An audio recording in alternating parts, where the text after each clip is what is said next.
പരിഷ്കൃത സമൂഹങ്ങളിലെ തെരഞ്ഞെടുപ്പുകളുടെ ഏറ്റവും പ്രധാന ഭാഗമാണ് സ്ഥാനാർത്ഥികൾ തമ്മിലുള്ള ഡിബേറ്റ്. ഈ ഡിബേറ്റുകളിലൂടെയാണ് ഓരോ സ്ഥാനാർത്ഥിയും തിരഞ്ഞെടുക്കപ്പെട്ടാൽ രാജ്യത്തെ ജനങ്ങളുടെ നീറുന്ന പ്രശ്നങ്ങൾ പരിഹരിക്കാനുള്ള അവരുടെ പദ്ധതികൾ ഏതൊക്കെയാണെന്നും അത് നടപ്പിലാക്കാൻ ഉദ്ദേശിക്കുന്നത് എങ്ങനെയാണെന്നും ജനങ്ങൾക്ക് വിശദീകരിച്ചു കൊടുക്കുന്നത്. അങ്ങനെ ജനങ്ങൾക്ക് ഓരോ സ്ഥാനാർത്ഥികളുടെയും വികസനത്തിനും ജനക്ഷേമത്തിനുമുള്ള അവരുടെ പദ്ധതികളെക്കുറിച്ച് വളരെ വ്യക്തത ലഭിക്കുകയും അതുവഴി ഏത് സ്ഥാനാർത്ഥിയാണ് ഏറ്റവും മികച്ച പ്രായോഗികമായ പദ്ധതികൾ അവതരിപ്പിക്കുന്നതെന്ന് ജനങ്ങളിൽ അവബോധം ഉണ്ടാവുകയും ഏത് സ്ഥാനാർത്ഥിക്കാണ് വോട്ട് ചെയ്യേണ്ടത് എന്ന് ജനങ്ങൾക്ക് വിവേകപൂർവ്വം തീരുമാനമെടുക്കുന്നതിനുള്ള അവസരം ഉണ്ടാവുകയും ചെയ്യുന്നു. ഇന്ത്യയും ഒരു പരിഷ്കൃത സമൂഹമാണെന്ന് തെളിയിക്കാനുള്ള ഇന്ത്യയിലെ ജനങ്ങൾക്കും ഇൻഫോംഡ് ആയി വിവരങ്ങൾ വ്യക്തമായി മനസ്സിലാക്കി വോട്ട് ചെയ്യാനുള്ള അവസരം ഉണ്ടാക്കുന്നതിന് വേണ്ടി മോദിയെയും രാഹുലിനെയും തുറന്ന ഡിബേറ്റിന് ക്ഷണിച്ചിരിക്കുകയാണ്. മുൻ സുപ്രീം കോടതി ജഡ്ജി മദൻ ബി ലോക്കൂർ, മുൻ ഡൽഹി ഹൈക്കോടതി chief justice Ajit P Shah, മുതിർന്ന പത്രപ്രവർത്തകനും ദ ഹിന്ദുവിന്റെ മുൻ ചീഫ് എഡിറ്ററുമായ എൻ റാം എന്നിവരാണ് ഒരു കത്തിലൂടെ മോദിയെയും രാഹുലിനെയും തുറന്ന സംവാദത്തിന് ക്ഷണിച്ചിരിക്കുന്നത്. തിരഞ്ഞെടുപ്പ് റാലികളിലും പൊതുയോഗങ്ങളിലും BJPയുടെയും കോൺഗ്രസിന്റെയും നേതാക്കൾ ഭരണഘടനാ ജനാധിപത്യത്തെക്കുറിച്ചുള്ള വളരെയധികം പ്രധാന ചോദ്യങ്ങൾ ഉയർത്തിയിരിക്കുകയാണ്. റിസർവേഷൻ, ആർട്ടിക്കിൾ 370, വെൽത്ത് ഡിസ്ട്രിബ്യൂഷൻ എന്നീ കാര്യങ്ങളിൽ കോൺഗ്രസിനെ പ്രധാനമന്ത്രി പരസ്യമായി വെല്ലുവിളിച്ചിരിക്കുകയാണ്. കോൺഗ്രസ് പ്രസിഡന്റ് മല്ലികാർജുൻ ഖാർഗെ BJP ഭരണത്തിലെത്തിയാൽ ഭരണഘടന ഇല്ലാതാക്കും, ഇലക്ട്രൽ ബോണ്ട് അഴിമതി, ചൈനയുടെ നുഴഞ്ഞുകയറ്റത്തോടുള്ള ഗവൺമെന്റിന്റെ പ്രതികരണം എന്നിവയെക്കുറിച്ച് പ്രധാനമന്ത്രിയെ ചോദ്യം ചെയ്യുകയും ഒരു തുറന്ന സംവാദത്തിന് വെല്ലുവിളിക്കുകയും ചെയ്തു. രണ്ട് ഭാഗങ്ങളും അവരുടെ തെരഞ്ഞെടുപ്പ് പ്രചാരണങ്ങളിൽ സാമൂഹിക നീതി സംരക്ഷിക്കാനുള്ള ഭരണഘടനാപരമായ ബാധ്യതയെക്കുറിച്ച് അങ്ങേട്ടും ഇങ്ങേട്ടും ചോദ്യങ്ങൾ ചോദിക്കുന്നു.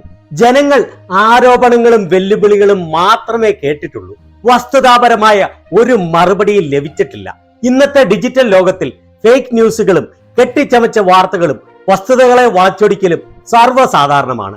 രാഷ്ട്രീയ നേതാക്കളിൽ നിന്നും നേരിട്ട് ഒരു നോൺ പാർട്ടീസനായ നോൺ കൊമേഴ്ഷ്യൽ പ്ലാറ്റ്ഫോമിൽ നിന്നും ഡിബേറ്റ് വഴി ഇങ്ങനെ കാര്യങ്ങൾ കേൾക്കുന്നത് വഴി ജനങ്ങൾ കാര്യങ്ങൾ നല്ലതുപോലെ മനസ്സിലാക്കി ഇൻഫോംഡ് ആയ തീരുമാനമെടുക്കുന്നതിന് വളരെ അത്യന്താപേക്ഷിതമാണ് ഇങ്ങനെയുള്ള ഡിബേറ്റ്. ചോദ്യം മാത്രമല്ല, അതിനുള്ള മറുപടിയും കേൾക്കുക വഴി ജനാധിപത്യ സംവിധാനത്തെ വളരെയധികം ശക്തിപ്പെടുത്തുകയും ചെയ്യും. നമ്മൾ ലോകത്തിലെ ഏറ്റവും വലിയ ജനാധിപത്യ രാജ്യമായതുകൊണ്ട് ലോകം മുഴുവൻ നമ്മുടെ തെരഞ്ഞെടുപ്പിനെ വളരെ ശ്രദ്ധയോടെ നോക്കിക്കണ്ടുകൊണ്ടിരിക്കുകയാണ്. ഈ അവസരത്തിൽ ജനങ്ങളെ അവബോധമുള്ളവരാക്കി വിവേകമുള്ളവരാക്കി മാറ്റുന്നതിനും അതോടൊപ്പം വളരെ പ്രധാനമായി നമ്മുടെ രാജ്യത്തിന്റെ ആരോഗ്യപരമായ വൈബ്രന്റ് ആയ ജനാധിപത്യത്തിന്റെ യഥാർത്ഥ മുഖം ലോകത്തിനു മുന്നിൽ തുറന്നു കാട്ടുന്നതിനും ഈ ഡിബേറ്റ് വലിയ സഹായകമാവും. രണ്ട് ഭാഗത്തിനും പൊതുസമ്മതമായ മോഡറേറ്ററും വിഷയങ്ങളുമുള്ള ഒരു debate.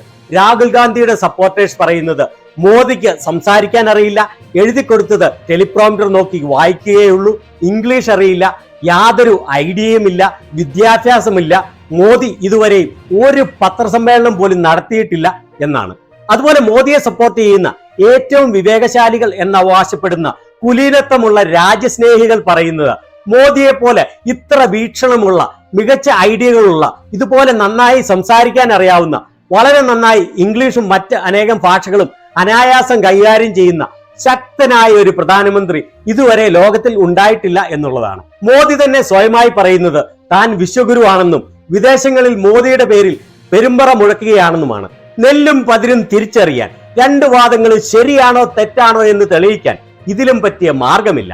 Justice Madan B Lokur और मीडिया के काफी सारे साथियों ने आपको प्रधानमंत्री जी के साथ 1-to-1 डिबेट के लिए आमंत्रित किया है, तो ये न्योता स्वीकार करते हैं? मैं 100% किसी से भी डिबेट करने को तैयार हूं, प्रधानमंत्री से। हेलो, मगर मैं प्रधानमंत्री को जानता हूं, प्रधानमंत्री मुझसे डिबेट नहीं करेंगे. രാഹുൽ ഗാന്ധി ഓൾറെഡി ഡിബേറ്റിന് പൂർണ്ണ സമ്മതം അറിയിച്ചു കഴിഞ്ഞു. ഏത് വിഷയത്തെക്കുറിച്ചും എവിടെ വെച്ചും ആരുടെ മുന്നിലും പ്രധാനമന്ത്രിയുമായി ഡിബേറ്റ് ചെയ്യാൻ തയ്യാറാണെന്ന് അദ്ദേഹം പരസ്യമായി സമ്മതിച്ചു.